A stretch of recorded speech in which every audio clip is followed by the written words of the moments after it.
जय हिंद साथियों। हमने स्वर पढ़ लिया है, हमने वर्ण ध्वनि और अक्षर पढ़ लिया है। आज की क्लास में, आज के लेक्चर में हमको व्यंजन और उसका विभाजन पढ़ना है। आज बहुत मजा आने वाला है। मजा इसलिए आने वाला है कि वो वाला भी टॉपिक आज ही क्लियर करना है जिसमें ये पता चलेगा कि ध्वनि जो है, जो वर्ण है, वो मुख से किस भाग से निकलती है। वो किताबों में बना रहता है, मुंह का एक चित्र बना रहता है जिसमें तालु बना रहता है, कंठ बना रहता है, मूर्धा बना रहता है, एरो बना के। वो सब करने की बिल्कुल जरूरत नहीं पड़ेगी। जितना मैं कहूंगा आज उसको अच्छे से समझना है। बस आपको सिर्फ 15 से 10 मिनट हमको टाइम दीजिएगा और वो 52 के 52 वर्ण हम एकदम क्लियर कर देंगे कि कौन सी ध्वनि मुख के किस भाग से निकलती है। तो आज बहुत मजा आने वाला है। व्यंजन ऐसी ध्वनियां हैं जो स्वर की मदद से या स्वर की सहायता से उच्चारित की जाती हैं। इसकी एक लाइन में एक ही परिभाषा है। इसका विभाजन हम जल्दी जल्दी देख लेते हैं कि जो पहला विभाजन किया गया है, नंबर 1 क्लासिफिकेशन इसका किया गया है, वो जो मूल विभाजन है, जो मूल विभाजन है या अभ्यांतर विभाजन है, इसका देख लेते हैं। जो मूल विभाजन है उसमें जो पहला है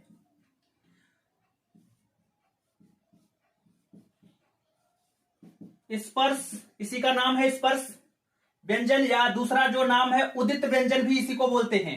इसी का नाम वर्गीय व्यंजन है। ये ध्यान रखिएगा, बहुत कम लोग इस बात की जानकारी देते हैं कि जो स्पर्श व्यंजन, ऊष्म व्यंजन और अंतःस्थ व्यंजन हम लोग पढ़ते ही हैं। तो मूल या अभ्यांतर व्यंजन का जो विभाजन है, मूल या अभ्यांतर प्रकार से, पहला स्पर्श व्यंजन, यानी स्पर्श व्यंजन का मतलब यह है कि उनके उच्चारण में मुख के कुछ न कुछ भाग को स्पर्श करती है। जैसे मैंने बोला टा, तो जीभ जो है ना तालु को या मूर्धा को टच कर रही, स्पर्श कर रही है। तो ऐसी ध्वनियां जिनके उच्चारण में मुख का कुछ न कुछ हिस्सा एक दूसरे को स्पर्श करता है। दूसरा जो होता है अंतःस्थ व्यंजन।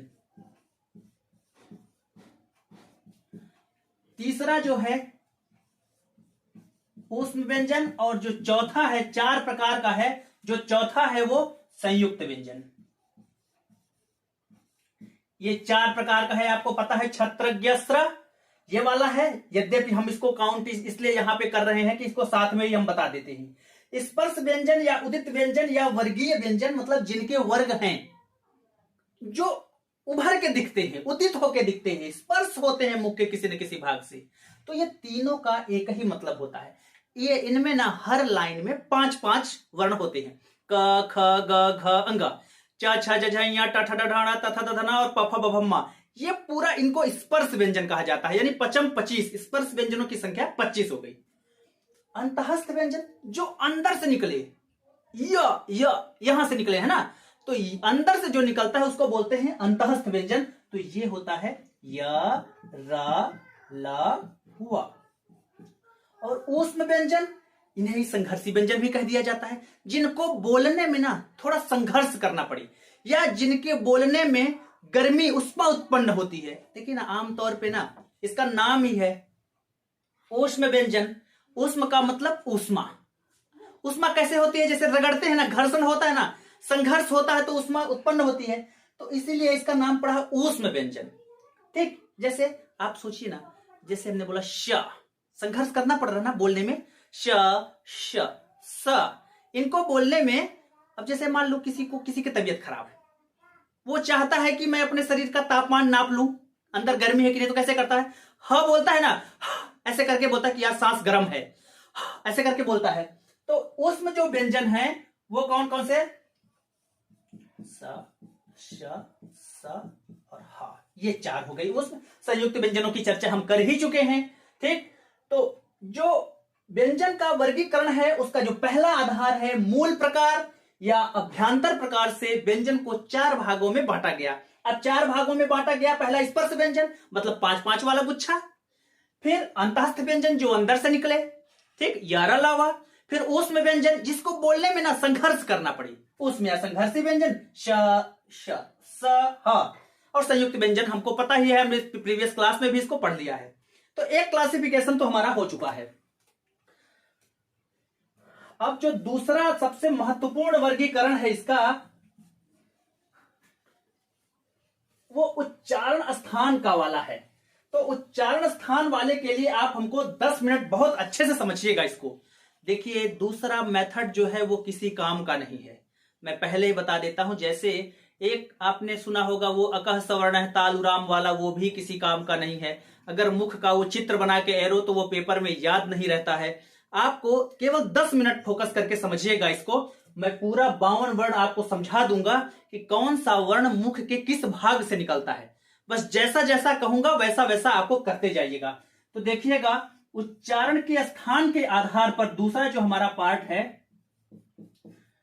तो उच्चारण स्थान के आधार पर मैं व्यंजन और स्वर दोनों को ही बांट लेता हूं, दोनों को एक साथ ही पढ़ लेता हूं कि मुख के स्वर मुख के किस भाग से निकलते हैं और व्यंजन मुख के किस भाग से निकलते हैं। तो इनको पूरा अच्छे से समझिएगा आप।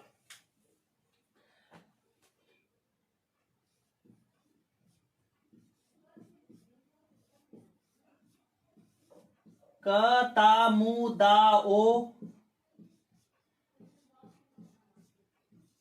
कता कौ दौ। अब देखिएगा समझिएगा, आपको सिर्फ इतना याद रखना है, ये सीक्वेंस याद रखनी। ये सीक्वेंस कैसे याद होगी हमको? तो जैसे मान लो हम ग्वालियर साइड चले गए या भिंड मुरैना साइड चले गए, तो कैसा बोलते हैं आदमी? मतलब समझिए पहले, खता को मुदाओ ना, खता को कौ दो, खता को कह दो, गलती, खता मतलब गलती। तो कता मुदाओ ना, कता कौ दो।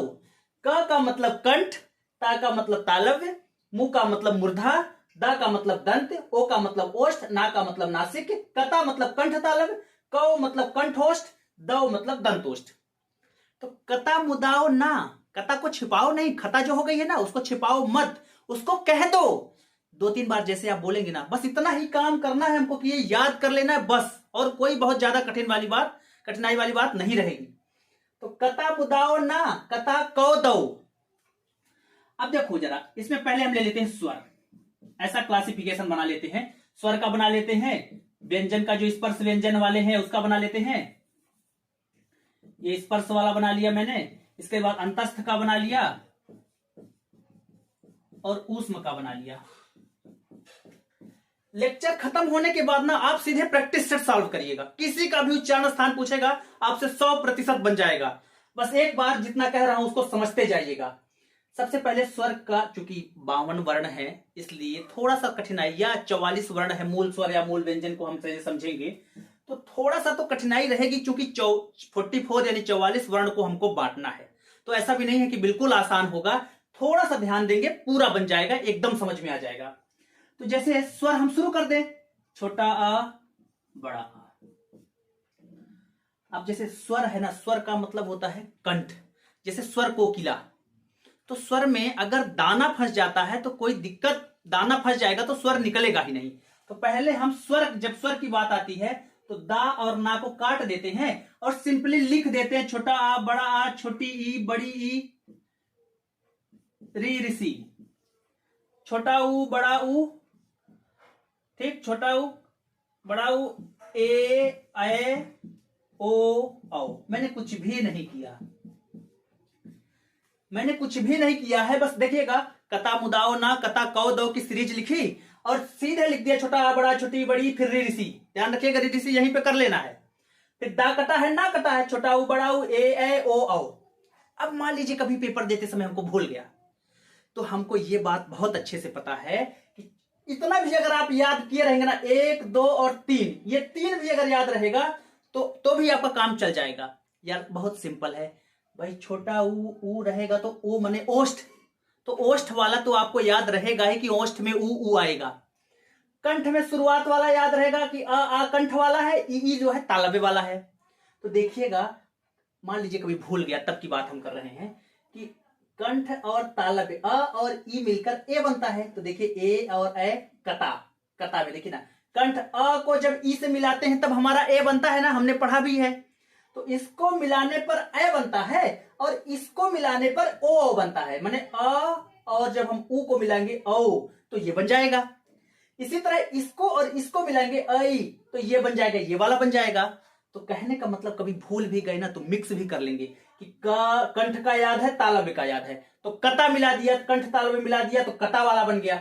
कौ बन गया, ये कंठ वाला और ओष्ठ वाला मिल दिया तो कौ वाला बन गया। तो एक बात तो ये बन गई, मतलब हमारा जो स्वर वाला हिसाब किताब है वो पूरी तरह क्लियर है। ध्यान रखेंगे चूंकि र का उच्चारण री ऋषि के जैसा ही होता है, तो उन दोनों को साथ में ही हम व्यंजन में पढ़ लेंगे यहां पर।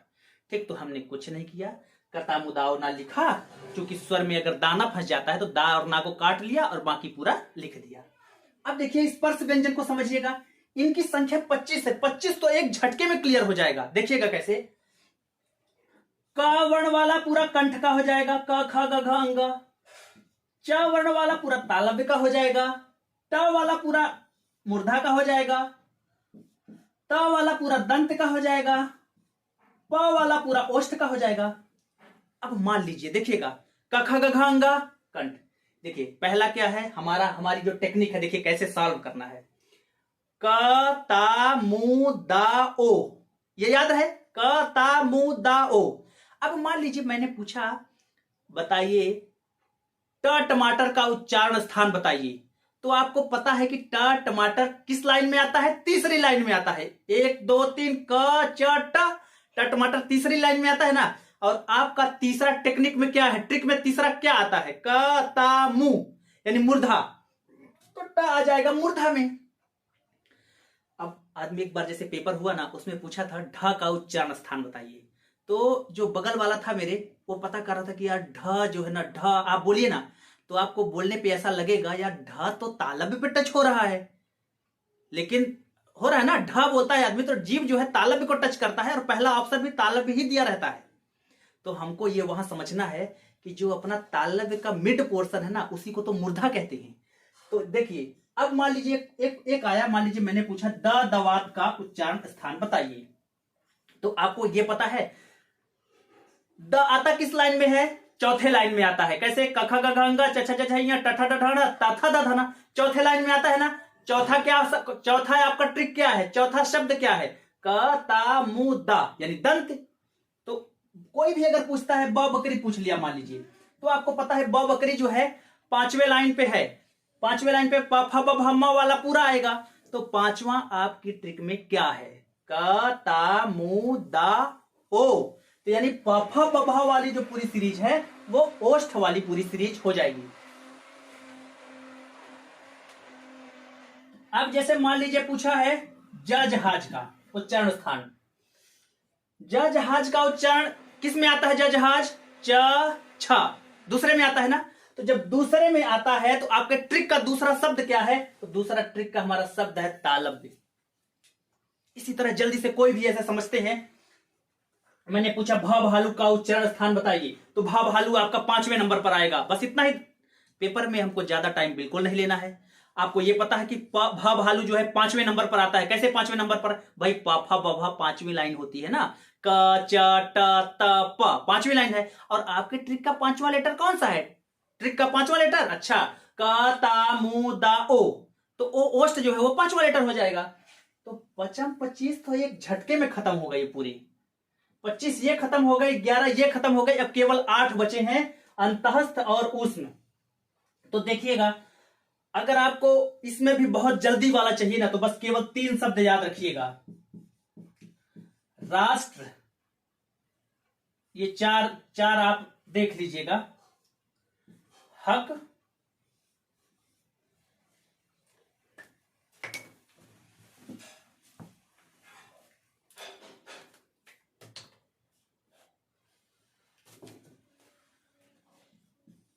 हक, राष्ट्र, नस्ल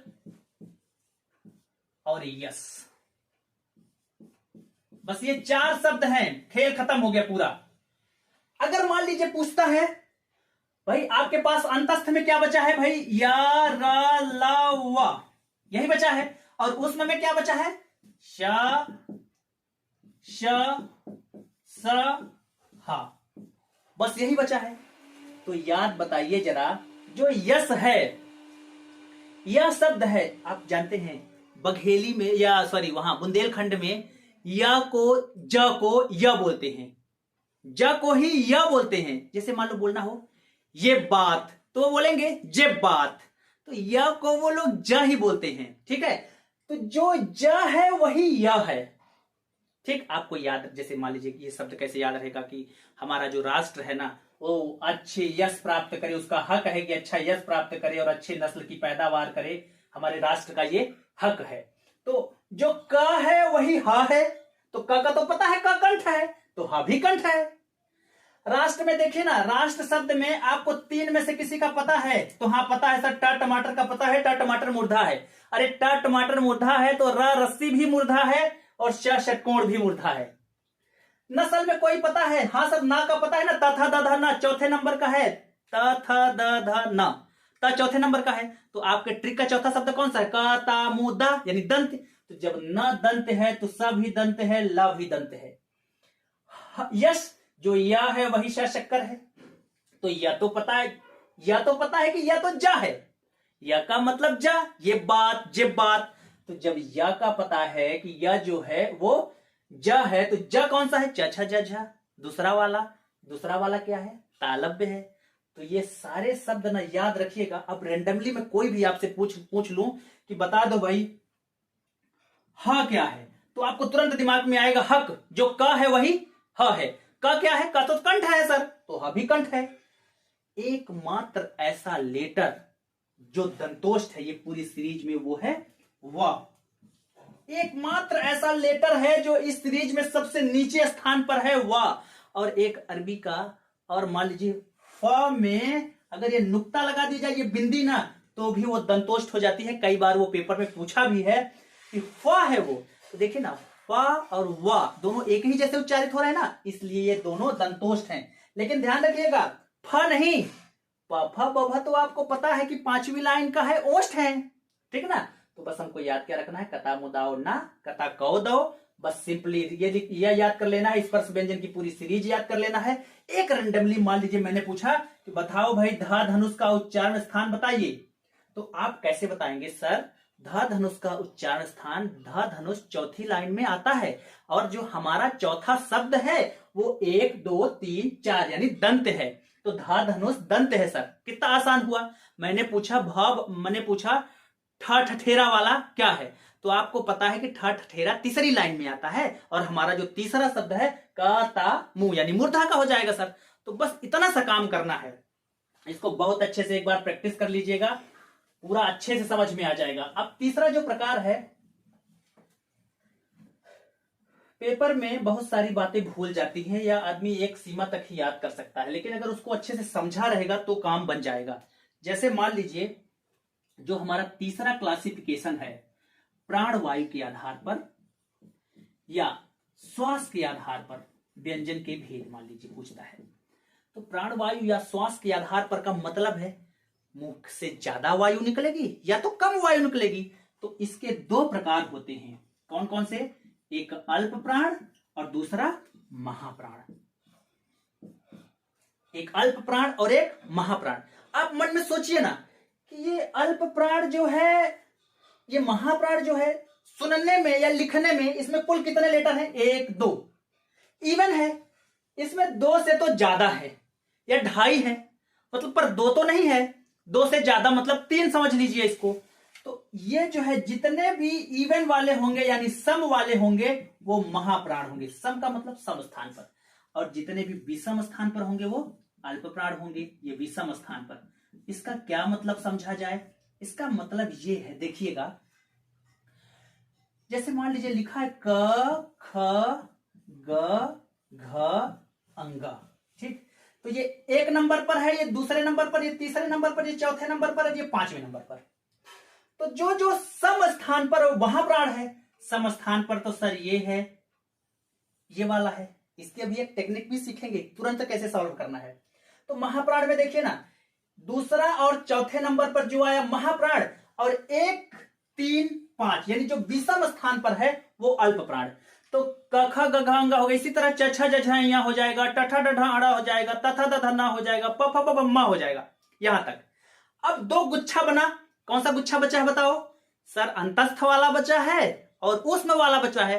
अच्छा, तो किस वाले इसमें ला है ना, तो ला वाला कौन सा गुच्छा है? सर यारा लावा वाला ला वाला गुच्छा है। देखो या रा ला वा। ठीक, अल्प में ला है तो ला वाला गुच्छा अल्प हो जाएगा, और महा में ह है तो ह वाला जो गुच्छा है वो महाप्राण हो जाएगा। ह वाला गुच्छा कौन सा है? तो सर श स श ह, ये चार गुच्छा इसका है। तो अल्प प्राण मतलब ला वाला गुच्छा यानी यारा लावा, अब महाप्राण यानी ह वाला गुच्छा यानी श श ह।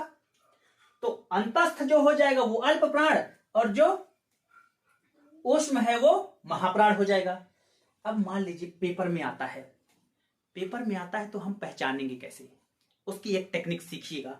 हमको चूंकि पेपर में बहुत ज्यादा समय मिलता नहीं है और बहुत जल्दी करना होता है। मान लीजिए महा में ध्यान दीजिएगा एच शब्द शामिल है, बस यही फैक्टर है, इसी को आपको पकड़ना है।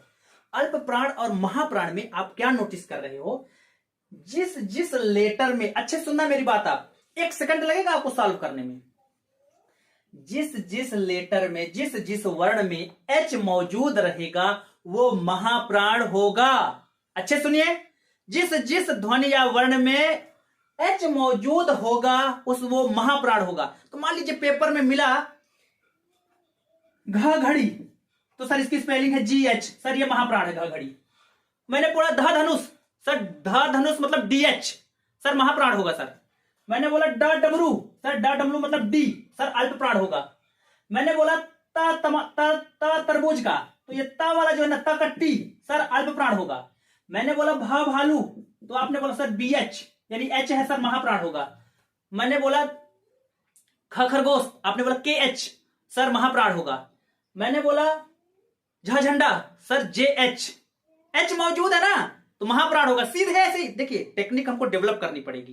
कैसे? बोला ध धनुष, सर कोई आपसे पूछे कि निम्नलिखित में से कौन सा महाप्राण है, कौन सी ध्वनि अल्प प्राण है, तो चारों को चेक नहीं करना है, बस कैसे देखना है, ध धनुष कैसी ध्वनि है, तो ध का DH होता है, H है सर महाप्राण है। भा भालू सर BH है महाप्राण है सर। छ छाता सर CHH महाप्राण है सर। अच्छा, मतलब कितना बढ़िया आपने बता दिया कि ये महाप्राण जितने हैं उसमें सब में H है। बस एक छोटी सी बात का ध्यान रखना है, वो भी क्या है, सच का नियम। सच, सच का मतलब है स में H नहीं है फिर भी ये महाप्राण है, और च में H है, ठीक, फिर भी ये अल्प प्राण है। बस 2 ही शब्द है, सच का नियम याद करिएगा बस। तो वो तो ऐसे ही याद हो जाएगा सर कि 4 चम्मच पहले नंबर पर है, और पहले नंबर वाले को तो ज्यादा हमको ध्यान देने की जरूरत ही नहीं है, क्योंकि 1 3 5 तो हमारा वैसे भी अल्प प्राण ही होता है, और साहा वाला गुच्छा में सा शामिल है, तो इसको भी आइडेंटिफाई बड़े आराम से हो जाएगा कि तो गुच्छा वाला ही पूरा है। बीच का बाकी जितने भी हैं, घ घड़ी सर GH महाप्राण सर। सिर्फ एक चा चम्मच जिसमें H है वो अल्प प्राण है, वैसे भी पता चल जाएगा क्योंकि पहले नंबर पर है।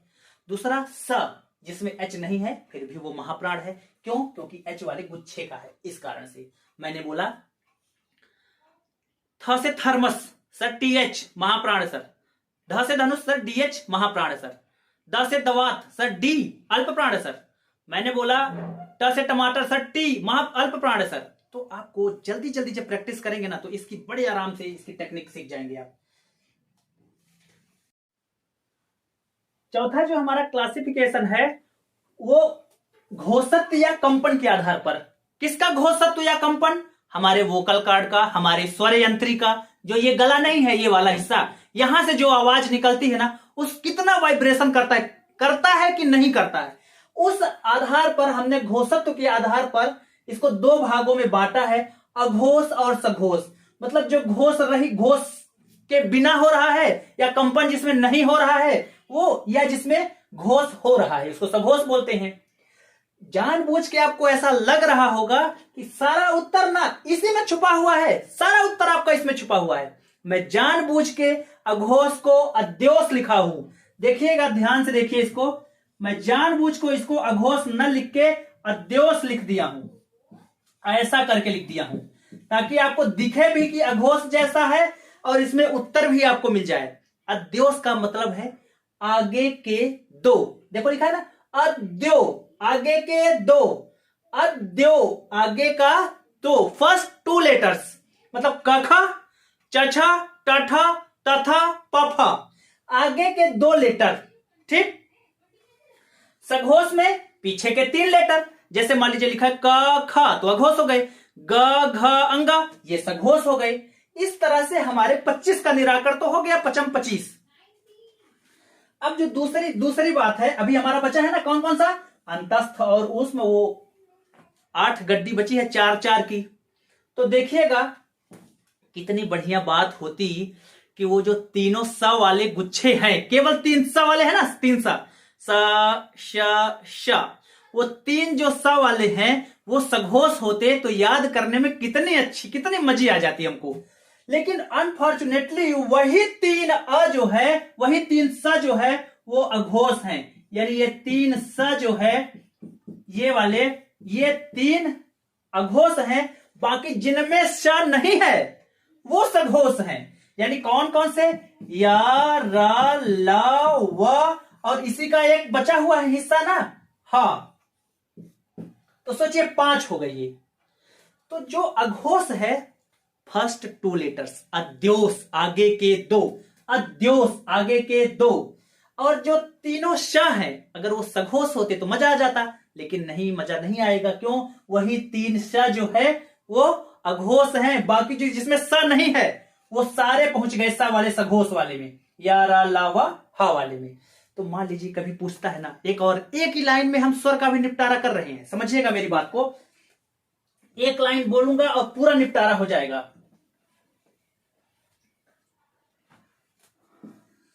समस्त जो स्वर हैं, समस्त स्वर अल्प प्राण एवं सघोष होते हैं। एक ही बार में स्वरों का निपटारा, मतलब जितने भी स्वर है ना, 11 स्वर है ना, वो सारे ही अल्प प्राण है। तो इसमें पूछने की हमको जरूरत ही नहीं रहेगी। और पूछेगा अघोष है कि सघोष, तो सघोष है। क्यों, समस्त जो स्वर हैं वो अल्प प्राण होते हैं, यानी महाप्राण नहीं होते। क्यों नहीं होते, क्योंकि एच नहीं है। दूसरा, समस्त जो स्वर है वो सघोष होते हैं, यानी उसमें घोषत्व होती है, अघोष नहीं होते हैं। तो समस्त स्वर अल्प प्राण एवं सघोष होते हैं। इसको याद कर लेना, बिल्कुल समझ लेना है। अब मान लीजिए कभी आपसे पूछे कि भाई अल्प प्राण वर्णों की संख्या कितनी है, तो अल्प प्राण वर्णों की संख्या पूछता है कि अल्प प्राण की वर्णों की संख्या कितनी है, तो 11 तो स्वर है, ठीक। फिर 1 3 5 वाला हम काउंट कर लेंगे, फिर 11वां वाला काउंट कर लेंगे। पूछता है कि महाप्राण वाले वर्ण कितने हैं, तो महाप्राण वाले या अघोष मान लीजिए पूछ लेता है कि कितने वर्णों की संख्या अघोष है, अघोष वर्णों की संख्या बताइए। तो अघोष वर्णों की संख्या कैसे निकालेंगे, तो अघोष मतलब आगे के 2, 2 पंचे 10, ठीक, 2 पंचे 10, और तीनों श, तीनों जो स है ना वो भी अघोष है। तो 10 और 3 13। अब अगर आपको अघोष पता चल गया तो सघोष तो बड़े आराम से निकाल सकते हैं 44 में माइनस करके। 44 में 11 घटा देंगे, सॉरी 44 में 13 घटा देंगे तो हमारी जो संख्या निकल जाएगी वो सघोष की निकल जाएगी।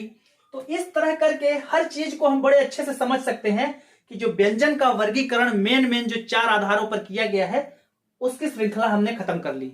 अभी हमारा जो वर्णमाला है उसमें प्रयत्न के आधार पर अनुतान, संगम, बलाघात, आगत ध्वनियां, नवीन विकसित ध्वनियां, ये एक क्लास की और हमारी टॉपिक इसमें बची हुई है। तो नेक्स्ट टॉपिक में हम उसको कवर करेंगे। तब तक के लिए जय हिंद, नमस्कार।